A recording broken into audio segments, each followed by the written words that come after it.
कि why embryo implantation fails.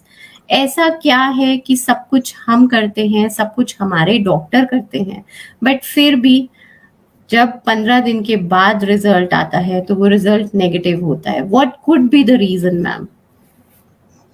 देखिए, जब एक पेशेंट आईवीएफ कराता है, बहुत आशा के साथ वो डॉक्टर के चैम्बर में आता है और बहुत आशा के साथ अपना ट्रीटमेंट करता है, और अब उसको लगता है कि अब उसके जो उसके दुख के दिन थे वो खत्म हो गए हैं, अब वो पॉजिटिव हो जाएगा। आईवीएफ कराया तो that means it's final, now she is going to be mother. But the moment she gets urine pregnancy test, वो हमारे पास आने से पहले ही खुद बाथरूम में इतना रो लेती है जब वो अपना नेगेटिव रिजल्ट देखती है। तो आईवीएफ का मतलब ये नहीं है कि आईवीएफ में आप 100% सक्सेस हो। No where in the world no treatment can be 100% successful.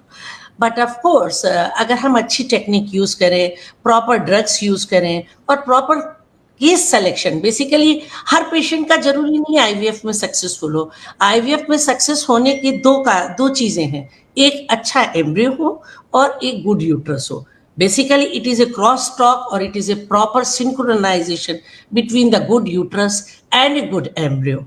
तो हमें ये सब चीजें देख के ही अगर हम करेंगे, केस को सेलेक्ट करेंगे, प्रॉपर सिलेक्शन करें पेशेंट का, क्या उसकी एज है, क्या उसका वेट है, क्या उसका बीपी ब्लड प्रेशर है, क्या उसको डायबिटीज है या कोई और डिजीज है, वो प्रॉपरली कंट्रोल है या नहीं। ये नहीं है कि हम पूरा हाई ब्लड प्रेशर या डायबिटिक पेशेंट को प्रेग्नेंट नहीं कर सकते, कर सकते हैं, बट हमें उसको प्रॉपरली कंट्रोल अगर हमने कर रखा है, उसके कोई हाई रिस्क फैक्टर तो नहीं है, यूट्रस की क्वालिटी उसकी कैसी है, उसमें कोई रसौली, कोई फाइब्रॉइड, कोई सिस्ट तो नहीं है, वो प्रॉपरली ट्रीट करके उसमें हमें आईवीएफ ट्रीटमेंट में बहुत जल्दी नहीं करनी चाहिए। पेशेंट अगर आया है तो इमीडिएटली हमें उसे आईवीएफ में नहीं ले जाना चाहिए, पहले उसका हमें पूरा वर्कअप करना चाहिए, प्रॉपर वर्कअप करके उसको फिट करना चाहिए, तब हमें आईवीएफ में करना चाहिए, जाना चाहिए। और आईवीएफ में भी सबसे ज्यादा इंपॉर्टेंट है अच्छी क्वालिटी का एम्ब्रियो। एम्ब्रियो की क्वालिटी अच्छी होने के कई कारण हो सकते हैं, के द्वारा एम्ब्रियो अच्छी क्वालिटी का बन सकता है। हमने उस एम्ब्रियो के लिए, मतलब जो गैमेट बनाने के लिए हमने जो ड्रग्स लिए हैं वो किस क्वालिटी के लिए हैं, पहली चीज ड्रग्स। दूसरी चीज ये है कि कितने एक्सपीरियंस डॉक्टर, आजकल हर हर गली में एक आईवीएफ सेंटर खुल रहा है, they are mushrooming, IVF clinics are mushrooming. But patient को देखना चाहिए वो किस डॉक्टर के पास जा रहा है, क्या एक्सपीरियंस है, और बेसिकली उसकी लैब कितनी इक्विप्ड है। हम एक आईवीएफ की लैब एक छोटी सी 2 मशीन लगा के भी कर सकते हैं और 50 मशीन्स के साथ भी कर सकते हैं। तो हमें देखना चाहिए क्या क्या टेक्निक हमें यूज करनी है।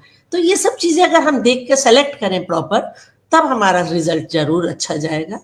और सिंपल एम्ब्रियो ट्रांसफर की जगह अगर हम ब्लास्टोसिस्ट डालें ट्रांसफर में, मतलब नॉर्मली एम्ब्रियो जो होता है वो 2 दिन या 3 दिन, 48 आवर्स या 72 आवर्स का की ग्रोथ का एम्ब्रियो होता है। बट अगर हम उसे बड़ा ज्यादा दिन का ग्रो करके, मतलब 120 आवर्स, मतलब 5 डेज का अगर एम्ब्रियो डालें, जिसको कि हम ब्लास्टोसिस्ट कहते हैं, वो अगर हम यूट्रस में डालेंगे तो उसका अटैचमेंट होने का ज्यादा चांसेस होता है और सक्सेस 70 to 80% आ जाती है।